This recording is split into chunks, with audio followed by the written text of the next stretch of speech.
Welcome to queen boutique বন্ধুরা, আমি সঙ্গীতা নিয়ে এলাম তোমাদের জন্য এই নতুন ডিজাইনের ভিডিও। সবার প্রথমে অস্তরটার মধ্যে আমরা এই মার্কটা করে নিব। এই ডিজাইনটা খুব সুন্দর হয়, দেখে নাও আমি কিভাবে করতেছি। অস্তরটাকে আমরা মেন কাপড়ের উপরে উল্টো রেখে চিপকায় নিচ্ছি। আমাদেরকে এটার জন্য প্রথমে কিন্তু দড়ি রেডি করে রাখতে হবে, কেন এটা যখন আমরা অস্তরের সাথে কাপড়টা যখন জয়েন্ট দিচ্ছি, ভিতর দিয়ে আমরা দড়িটা জয়েন্ট দিয়ে দিব, তাহলে ডিজাইনটা ফিনিশিংভাবে ভালোভাবে হয়। এই ছোট ছোট টিপসগুলো আপনারাও করবেন বন্ধুরা, এতে ব্লাউজের ডিজাইনটা খুব ভালোভাবে হয়ে আসে। এটা আমার হয়ে গেল। তারপরে আমি ছাইটে নিচ্ছি এক পাশের কাপড়টা, যেই পাশে আমি সেলাইটা করছি ওই পাশেরটাও ছাড়বো, কিন্তু পরে ছাড়বো। তারপরে আমরা এটাকে আরেকটা যে পার্টটা আছে ওইটাকেও করে নিচ্ছি। দুটো পার্ট আমি একসাথে করে দেখাচ্ছি বন্ধুরা। এটা তো আমি রেডি করা দড়িটা দিয়ে নিলাম।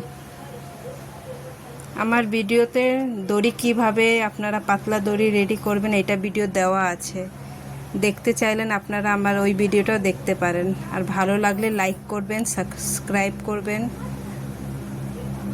এরকম নতুন নতুন ভিডিও দেখার জন্য আমাকে অনেক ভালোবাসা দিন বন্ধুরা।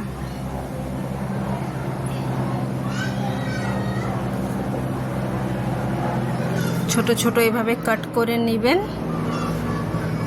কাট করার পরে উল্টাইলে এটা ফিনিশিংটা ভালো হয়।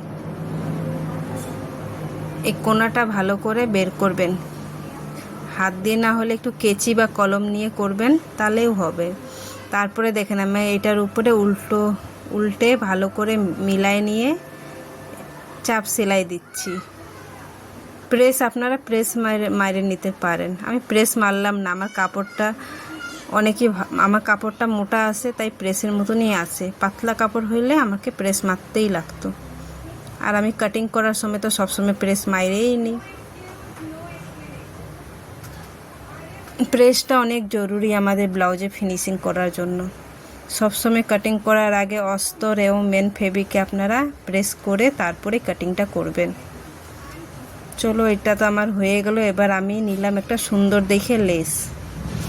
যে কোনো লেস আপনারা ব্লাউজে বসাইলে ব্লাউজের ফিনিশিংটা, লুকটা অনেকটা ভালো হয়, অনেকটা অনেকটা ফ্যান্সি হয়ে যায় ব্লাউজটা। আপনারাও আপনাদের ব্লাউজে এইভাবে লেস লাগাইতে পারেন। লেস লাগাইলে ব্লাউজের লুকটাই পুরোপুরি চেঞ্জ হয়ে যায়। এক পাশেরটাতে আমি লাগাই নিলাম লেস, এবার আমি আরেক পাশেও লাগাচ্ছি লেসটা।